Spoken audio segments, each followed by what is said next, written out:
धुरंधर cinema release झाल्यापासून ध्रुव राठी या यूट्यूबरला भारतीय इन्फ्लुएन्सर्सनं अक्षरशः धू धुतलंय.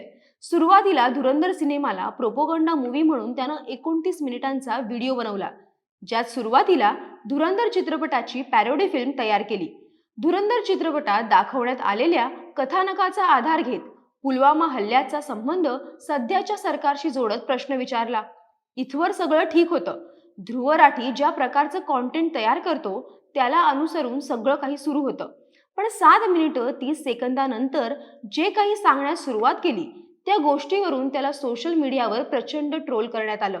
नेमकं प्रकरण काय आहे जाणून घेऊयात डिकोडिंग धुरंधरच्या या पहिल्या व्हिडिओतून. नमस्कार, मी अनिशा डुमरे आणि कॅमेऱ्यावर आहेत प्रथमेश राणे.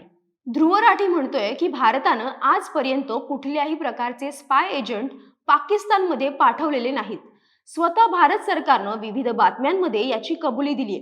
विचार करा, एक असा यूट्यूबर ज्याच्यावर विश्वास ठेवून भारतातील काही राजकारण्यांनी त्याचे व्हिडिओ मोदी सरकारच्या विरोधासाठी प्रचार म्हणून वापरलेत. तो यूट्यूबर नेमकं काय म्हणतोय? इथे मुद्दा येतो सदसद विवेक बुद्धीचा आणि लॉजिकचा, की भारतानं जर गुप्तहेर पाठवले असतील तर भारत उघडपणे सांगेल का? दुसरा महत्वाचा मुद्दा, भारत पाकिस्तानात आपले गुप्तहेर पाठवणार आहे ही कबुली देऊन आपल्या गुप्तहेरांना मरणाच्या दारात सोडेल का? जेव्हा इथल्या यंत्रणा काही गुप्तहेर इतर देशात पाठवतात तेव्हा एक अलिखित करार झालेला असतो. जर का तो तिथल्या पोलीस, लष्कर किंवा अन्य कुठल्याही यंत्रणांच्या हाती लागला तर त्याचा भारताशी काहीही संबंध नाही असंच भारत जाहीर करेल. तो आमचा आहे असं म्हटलं की समोरचा देश आंतरराष्ट्रीय स्तरावर ही गोष्ट हेडलाईन म्हणून प्रसिद्ध करू शकतो. इतकं साधं लॉजिक ध्रुव राठीच्या व्हिडिओत दिसलेलं नाही.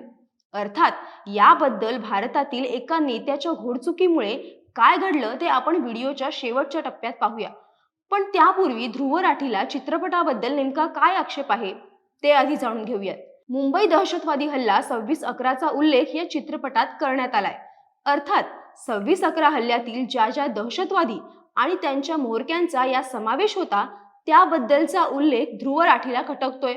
चित्रपटात खऱ्या घटनांचं फुटेज वापरलंय.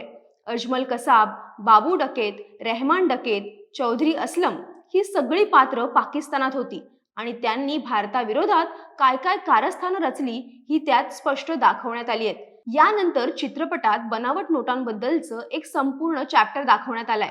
रणवीर सिंग म्हणजेच पाकिस्तानातील नाव हमजा अली मझारी जेव्हा खनानी ब्रदर्स म्हणजे जावेद आणि अल्ताफ यांना भेटतो तेव्हा भारतीय बनावट नोटांच्या रॅकेटची मोडस ऑपरेंडी समजून घेतो. कशा प्रकारे भारतीय नोटांच्या प्लेट्स पाकिस्तानात पोहोचवल्या जातात आणि उत्तर प्रदेशमध्ये ट्रान्झिट हब मधून त्या बाजारात आणल्या जात होत्या याबद्दल दाखवण्यात आलंय. आता जसं ध्रुव राठीच्या या थिअरीवरूनही त्याला उघडं पाडण्यात आलंय.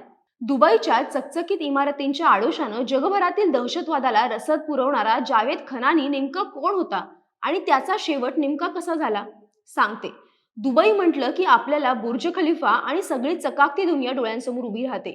मात्र या सगळ्या मागे एक काळी दुनिया चालते जिला हवाला आणि शॅडो बँकिंग म्हटलं जातं. हे सगळं चालवत होते खनानी ब्रदर्स, जावेद खनानी आणि अल्ताफ खनानी. या दोघांनी खनानी अँड कालिया इंटरनॅशनल नावाची कंपनी उभी केली होती. दिसायला ही एक करन्सी एक्सचेंज कंपनी होती, पण त्याचा प्रत्यक्षात तो दहशतवाद्यांचा फायनान्शियल स्विचबोर्ड होता. अमेरिकी गुप्तचर यंत्रणांच्या मते जावेद खनानीचं नेटवर्क हे केवळ पैसे इकडून तिकडे हलवत नव्हतं, तर ते लष्कर ए तैयबा, जैश ए मोहम्मद आणि दाऊद इब्राहिमच्या डी कंपनीसाठी ऑक्सिजनचं काम करायचं. भारतात बनावट नोटा पाठवून इथली अर्थव्यवस्था खिळखिळी करणं आणि तोच पैसा काश्मीरमध्ये दहशतवाद पसरवण्यासाठी वापरणं हा या खनानी ब्रदर्सचा मुख्य धंदा होता. या सगळ्या मागे पाकिस्तानच्या ISIचा वरदहस्त होता. जावेद खनानीच्या आयुष्यात सर्वात मोठा ट्विस्ट हा चित्रपटातील क्लायमॅक्स सारखाच आला. 8 नोव्हेंबर 2016 रोजी पंतप्रधान नरेंद्र मोदींनी भारतात नोटबंदीची घोषणा केली. 500 आणि 1000च्या नोटा एका रात्रीत रद्दी झाल्या. याचा सर्वात मोठा फटका कोणाला बसला असेल तर तो जावेद खनानीला. त्याचं बनावट नोटांचं गोडाऊन आणि भारतात पेरलेलं कोट्यवधींचं जाळं एका झटक्यात उद्ध्वस्त झालं.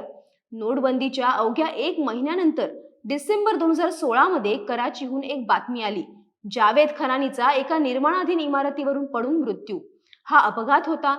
त्यानं स्वतःला संपवलं की कुणीतरी त्याचा गेम केला. आजही एक कोड आहे.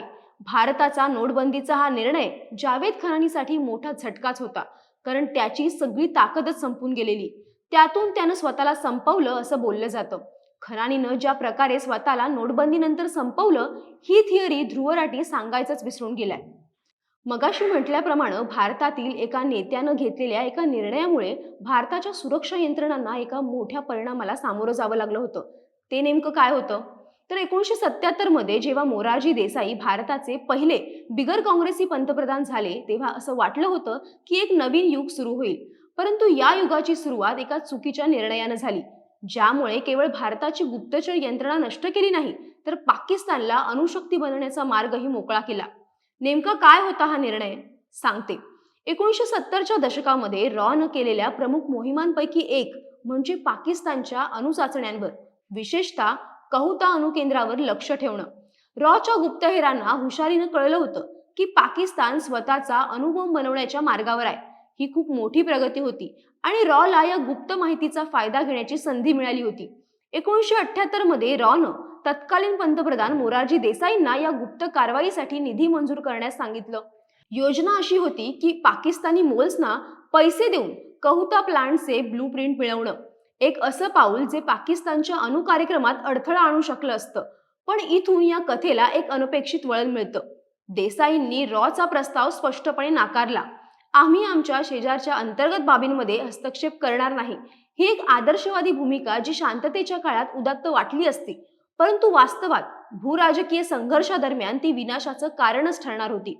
पण ही फक्त सुरुवात होती. त्यांनी उचललेलं पुढचं पाऊल कदाचित भारतीय गुप्तचर इतिहासातील सर्वात मोठी चूक होती. एका टेलिफोनिक संभाषणात पाकिस्तानी जनरल झिया उल हक याच्याशी बोलताना मोरारजींनी सरळ सरळ सांगून टाकलं की भारताला पाकिस्तानच्या अणु कार्यक्रमाबद्दल सगळी माहिती आहे. भारताचे पाकिस्तानमध्ये हेर आहेत ज्यांचं या सगळ्यावर लक्ष आहे. या एका वाक्यानं रॉचं वर्षानुवर्षाचं काम नष्ट केलं. हा झियासाठी एक संकेत होता. त्यानं तातडीनं कारवाई सुरू केली. पाकिस्ताननं आपल्या अणुकेंद्राभोवतालची सुरक्षा कडक केली आणि नियोजित शोध सुरू केला. वर्षानुवर्ष गुप्तपणे काम करणाऱ्या रॉच्या हेरांना एक एक करून पकडण्यात आलं. त्यांचा क्रूर छळ करण्यात आला. अनेकांना मारण्यात आलं, तर काहींना डबल एजंट बनण्यासाठी दबाव आणण्यात आला. पाकिस्तानने या संधीचा पुरेपूर फायदा घेतला. रॉ नेटवर्क नष्ट झाल्यामुळे भारताकडे पाकिस्तानच्या अणु कार्यक्रमावर लक्ष ठेवण्यासाठी कोणतंही ठोस साधन उरलं नव्हतं. 1998 मध्ये जेव्हा पाकिस्ताननं अणुचाचण्या केल्या, तेव्हा मोरारजींनी सुरू केलेल्या गुप्तचर यंत्रणेतील ब्लॅकआउटचा हा थेट परिणाम होता. त्यामुळे मोरारजी देसाईंचा हा निर्णय हा कायमच वादाचा विषय राहिलाय आणि यामुळे आंतरराष्ट्रीय स्तरावर भारताची नाचक्की झाली होती. बरं, पुढे व्हिडिओमध्ये ध्रुव राठीनं हद्दच केली आहे, ज्यात आदित्य धरचं उदाहरण देत तत्कालीन यूपी सरकारवर जेव्हा सिनेमात प्रश्न उपस्थित करण्यात आला, तेव्हा ध्रुव राठी असं म्हणतोय की ही एक प्रकारची डॉग विस्लिंग आहे, जी कुत्र्यांसाठी वापरली जाते. त्याचा आवाज मनुष्यांपर्यंत पोहोचत नाही. म्हणजे अशी गोष्ट जी ठराविक माणसांना कळते, सर्वसामान्य जनतेला ते कळत नाही. आता ध्रुव राठी हे स्वतःसाठी म्हणालाय का? तुम्हीच शोधा. म्हणजे चित्रपटातील डॉग विस्लिंग फक्त ध्रुव राठीला कळली, बाकी अद्याप सामान्य जनतेला समजलेली नाही. राम माधवन, अक्षय खन्ना, रणवीर सिंग, संजय दत्त, अर्जुन रामपाल हे सगळे भाडेके टट्टू आहेत असं आम्ही नाही, तर ध्रुव राठी म्हणतोय. का तर त्यांनी या सगळ्या विरोधात, आदित्य धर विरोधात आवाज उठवला नाही. आपल्या चित्रपटाविरोधात आंदोलन केलं नाही. या चित्रपटाविरोधात आंदोलन कोण करतंय? ध्रुव राठी. कुणाच्या सांगण्यावरून? मग ध्रुव राठीला काय म्हणायचं? अर्थात हे देखील आम्ही नाही म्हणत. ध्रुव राठीने लावलेल्या लॉजिकवरूनच काही प्रश्न उपस्थित होत आहेत. त्यातलाच एक हा देखील प्रश्न. आता येऊ अखेरच्या टप्प्याकडे. चित्रपटात दाखवलेल्या रक्तरंजित सीन्सनं ध्रुव राठी हळहळलाय.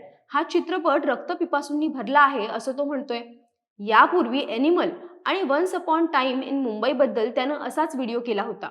चित्रपट कसा तयार करावा याचं ट्रेनिंगही ध्रुव राठीनं आपल्या AI क्लास सोबत द्यायला हवं. त्याचे धडे आदित्य धरने घ्यावेत अशी याची इच्छा आहे. ध्रुव राठी इतकाच शांततेचा पुरस्कर्ता आहे, तर त्यानं अद्याप बांगलादेशबद्दल एकही शब्द का काढला नाही? धुरंधर चित्रपटावर 29 मिनिटं 22 सेकंदाचा व्हिडिओ तयार करण्यासाठी त्याच्याकडे वेळ आहे, मात्र दीपू चंद्र दासवर एकही शब्द काढलेला नाही. हा प्रोपोगंडा नाही का? जान्हवी कपूरनं जेव्हा दीपू चंद्र दास बद्दल जेव्हा सोशल मीडिया पोस्ट लिहिली, तेव्हा त्याच्या प्लास्टिक सर्जरी या व्हिडिओवर जान्हवी कपूरचा थंबनेल चढवण्यात आला. यापूर्वी तो टायगर श्रॉफचा होता. आता जेव्हा याबद्दल त्याला चारही बाजूने शालजोडे पडू लागले, तेव्हा डेमोक्रेसी, लोकशाहीचा उदो करणाऱ्या ध्रुव राठीनं अक्षरशः यूट्यूब कमेंट सेक्शन सामान्य जनतेसाठी बंद करून टाकलं. अर्थात ज्यांनी ध्रुव राठीच्या समर्थकांनी एक गोष्ट लक्षात घ्यायला हवी, तो मुळात कोण आहे? त्याचा जन्म मुळात भारतीय म्हणून झाला असेल, पण सध्या तो जर्मनीत राहतो. त्याला मतदान करण्याचा अधिकारही नाही. ज्या व्यक्तीला भारतात मतदानाचा अधिकारही नाही, भारतात मोदी सरकार 3 वेळा निवडून आले, तो जिथला मूळचा आहे त्या हरियाणातही भाजपचंच सरकार आहे. ध्रुव राठीनं एकदा तरी भारतात मतदान केल्याचा पुरावा द्यावा, किंबहुना जर्मनीतही त्याला मतदान करण्याचा अधिकार नाही. अशा व्यक्तीच्या सांगण्यावरून आणि बोलण्यावरून आपण आपल्या देशाबद्दल मत बनवायचंय का? तुम्हीच ठरवा. तुम्हाला हा व्हिडिओ कसा वाटला ते कमेंट करून नक्की कळवा. व्हिडिओला जास्तीत जास्त शेअर करा आणि महा MTBच्या यूट्यूब चॅनलला सबस्क्राईब करायला विसरू नका.